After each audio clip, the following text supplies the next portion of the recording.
大家好，我是阿斌。好多朋友问我啊，空调到底看什么地方才能分辨出到底是变频空调还是定频空调？今天我来给大家分享一个小经验啊，走吧。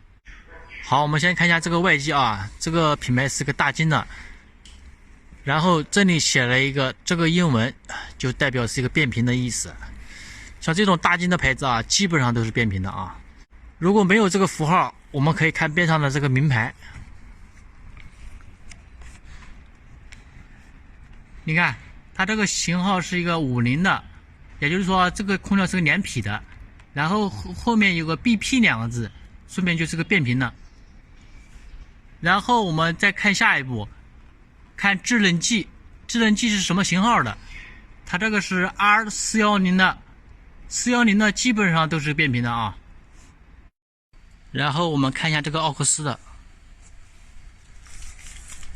你看它这里制冷剂啊，是个410的，只要这有这个410的制冷剂，基本上也是变频的了啊。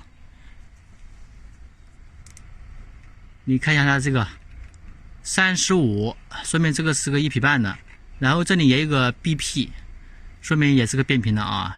这里也会写了一个，你看变频分体热泵型。这是我家里的一个空调，你看一下啊，这个是个日立牌子的。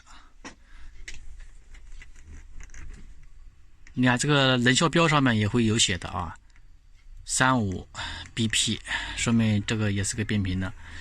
然后变频的呢，如果有能效标的话，也可以看这个啊，能效标的话这是个 GB21455， 只要有这个符号，一般都是变频的。现在我们看一下定频的，这上面写了什么啊？我们再看一下我上次收回来的奥克斯空调啊，这个是个定频的。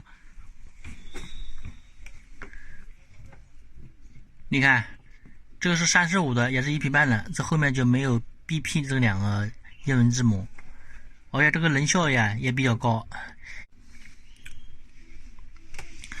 然后这里写了一个 GB12021.3， 像有这种的话，基本上都是个定频的啊，所以说跟那个变频的有很大的一个区别，就是这边的数字不一样。然后我们再看一下这个定频的外机的名牌啊，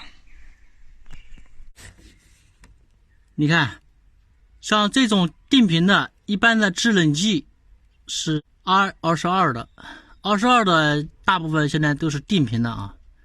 所以说空调根据刚刚说的那个3种方法，就可以看得出来到底是变频的还是不变频的啊。第一步我们可以看这个型号。如果这个能效标没有了，我们可以看外机或者内机上面有啊，都有这个型号的。第二步我们就可以看这边这个数字。第三步我们可以看制冷剂的型号，就可以判断得出到底是变频的还是不是变频的啊。其实想分辨出到底是变频的不变频的都是非常简单的啊，从外观就可以看得出来的。好了，今天的视频就分享到这里了啊，再见。